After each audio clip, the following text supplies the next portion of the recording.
So a lot of couples, they tell themselves something about their spouse. My husband is this, my wife is that. And over time, they start to build a case against their spouse, almost like you would gather evidence in a court case.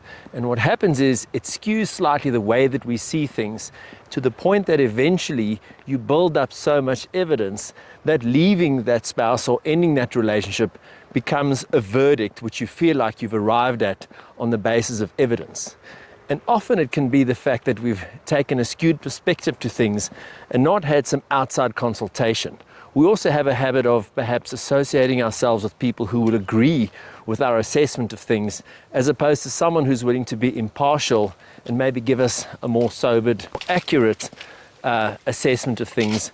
So at times we need someone who's going to give us a perspective that's impartial, that is disinvolved from our daily lives. Now, there are times when there is time for a marriage to end. There are times when a divorce is imminent, and I'll post something about that a bit later. But certainly just for today, I wanted to make the point that let's not rack up evidence and fulfill a bias that's been predetermined, as opposed to getting the help we need from someone who's equipped to provide that kind of help.